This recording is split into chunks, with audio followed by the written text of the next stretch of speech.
বছরে সেখানে প্রায় 3.5 লক্ষ বাচ্চা জন্মগ্রহণ করে বাবার পরিচয় ছাড়া। 7.5 লক্ষ বাচ্চা মায়ের পেটে থাকা অবস্থায় নষ্ট করে ফেলা হয়। 10 লক্ষের উপরে শুধু অবৈধ সন্তান, বাবার পরিচয়হীন সন্তান তারা জন্ম দেয়। জাহেলিয়াতের যুগে নারীদেরকে কিভাবে অবমূল্যায়ন করা হয়েছে, যখন কন্যা সন্তান জন্মগ্রহণ করত সঙ্গে সঙ্গে বাবা লজ্জায় মানুষের সামনে মুখ দেখাতে পারতো না। আর এখন আধুনিক সভ্যতার যুগেও ওরকম জাহেলিয়াতের কিছু লোক আমাদের মাঝে আছে। আপনি যে বলবেন নাই তা না, কিছু মানুষ আমাদের মাঝে আছে, এখনো পর্যন্ত আছে, যারা রিজিকের চিন্তায় বা 2-3টা মেয়ে হয়েছে এই চিন্তায়, বা 2-3টা ছেলে হয়েছে আবার ছেলে হয়েছে এই চিন্তায়, সন্তানকে মায়ের পেটে থাকা অবস্থায় যখন দেখে যে এটা ছেলে না মেয়ে, তখন বাচ্চারা মায়ের পেটে থাকা অবস্থায় বাচ্চাকে নষ্ট করে ফেলে। কি আছে না? কথা বলতে হবে, আছে না আমাদের সমাজে? অবশ্যই আছে। আমরা যদি একটু গবেষণার দিকে যাই তাহলে আপনি আশ্চর্য হবেন। আমি গতকালকের গবেষণা বলতেছি, উইকিমিডিয়া সার্চ করলে আপনারা দেখতে পাবেন। আমেরিকার গবেষণা অনুযায়ী প্রত্যেক বছরে তারা লিখিত অলিখিত বাদ, তার মানে তাদের লিখিত অনুযায়ী 10 লক্ষের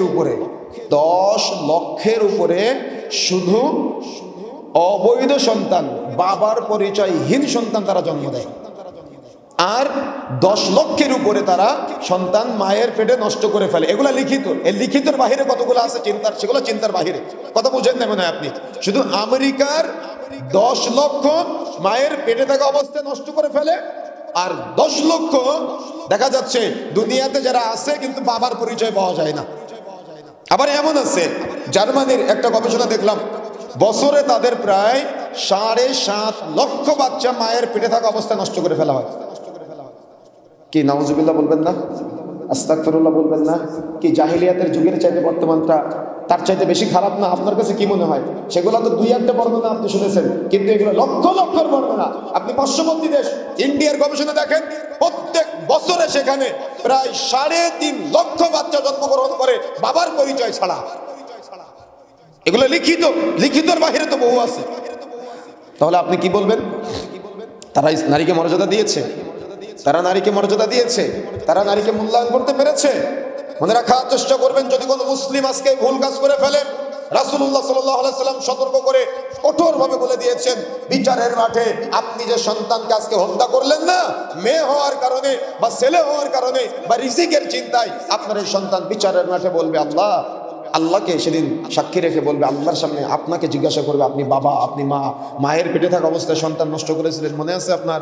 মা এবং বোন শরীরের ফিটনেস ঠিক রাখার জন্য সন্তান নষ্ট করেছেন, মনে আছে আপনার এই সন্তান বিচারের মাঠে দাঁড়াবে। বিচারের মাঠে আপনার সন্তান বলবে, আব্বু আমার কোন অপরাধে তুমি আমাকে হত্যা করেছিলে? আম্মু আমার কোন অপরাধে তুমি আমাকে হত্যা করেছিলে? জবাব আছে আপনার কাছে? জবাব আছে।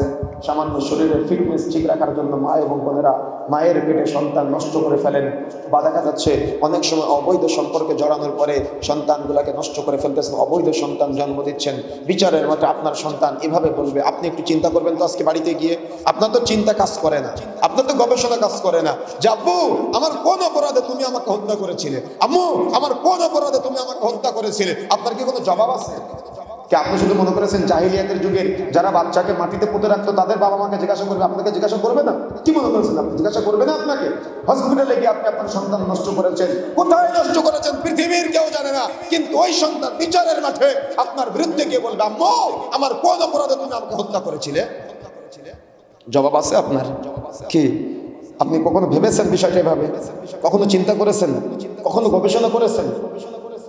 ইহুদি খ্রিস্টানরা তারা তো বহু দূরের কথা, তারা তো ভুল করতেছে, কিন্তু আপনি আছে মুসলিম হিসেবে আপনি কি করতেছেন? আপনার ঈমান আছে, আপনার তাকওয়া আছে, আপনার আল্লাহ ভীতি আছে,